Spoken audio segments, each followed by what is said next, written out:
Сәлем достар, менің каналыма қош келдіңіздер. Бүгін осындай 30 минутта 2 пирог дайындайтын боламыз. Өте оңай, сондықтан жасап көріңіздер, үй-іштеріңізді қуантыңыздар. Видеоны соңына дейін қарауға кеңес беремін, және арнамда бірінші рет болсаңыздар, тіркелуді ұмытпаңыздар, әлі де көп рецепттер салатын боламын.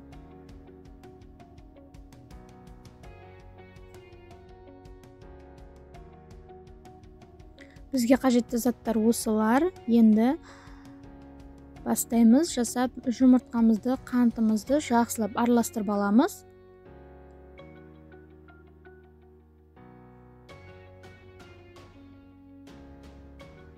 Және сұйық майымызды құйып, тағы да араластырып аламыз. Кішкене қантымыз ерігенше.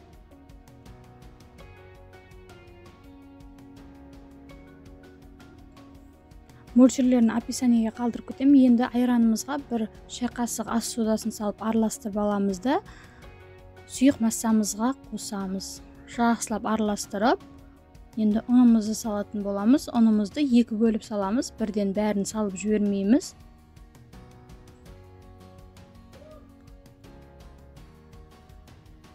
Осылай жақсылап бәрін салып араластырып аламыз. Енді жуып тазаланған мейізімізді саламыз. Өздеріңіздің қалауларыңызша қоссаңыздар болады, қоспасаңыз да болады, жаңғақ қоссаңыз да болады. Өте дәмді болып шығады. Енді табамызды осылай майлап аламыз. Немесе пергамент төсесеңіздер де болады. Осылай сармаймен жасап, ішіне ұн салып алсаңыздар да болады. Дәл видеодағыдай жасасаңыздар, табаңызға жабыспайтын болады пирогтарыңыз.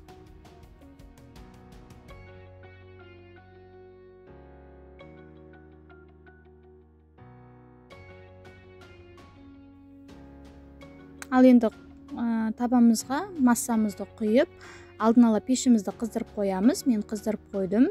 180 градуста 15 минутта пісіріп аламыз. Тез піседі, сондықтан қарап тұрыңыздар.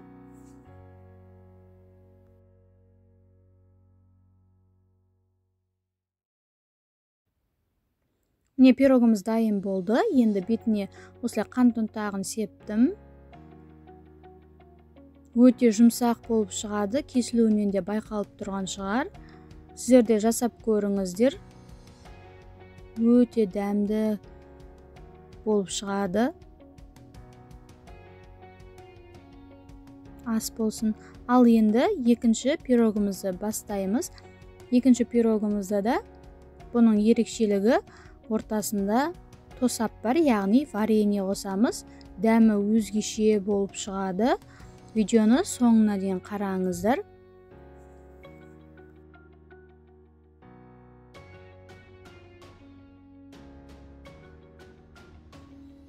Ең алдыменен жұмыртқамызды, 5 ас қасық қантымызды салып, жақсылап араластырып аламыз.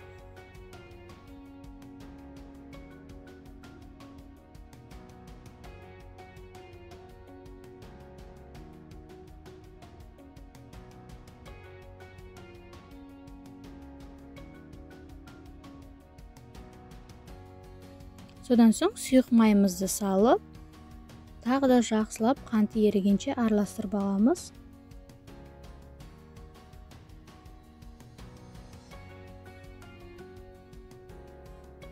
Енді ұнымызды салып, міндетті түрде електен өткізіп аламыз. Содан соң разрыхителімізді салып, жақсылап араластырып аламыз.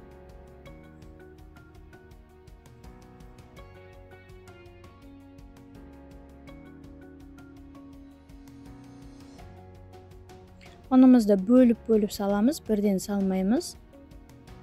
Осылай салып, жақсылап араластырып аламыз. Сіздер өздеріңіз үлкен табаға жасайтын болсаңыздар, мөлшерлерін көбейтсеңіздер болады. Менде 18 диаметрлі. Осылай жартысын саламыз тестіміздің. 180 градуста 10 минутқа қоя тұрамыз, беті қызарғанша.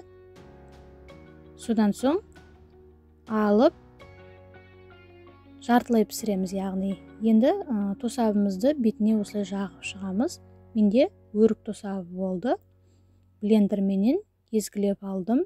Енді қалған тестімізді салып, осылай бетіне жайып шығамыз. Тағы да 10 минутқа қойып аламыз.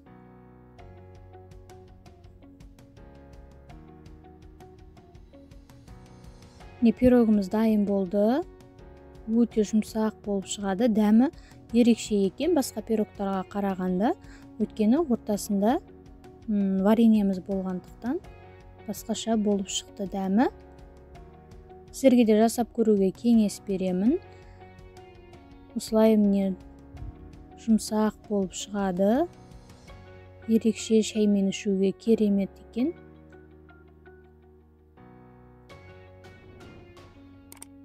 Видеоны соңына дейін қарағандарыңызға рахмет. Әлі де көп рецепттер болады. Каналыма тіркеліп кетіңіздер. Сау болыңыздар.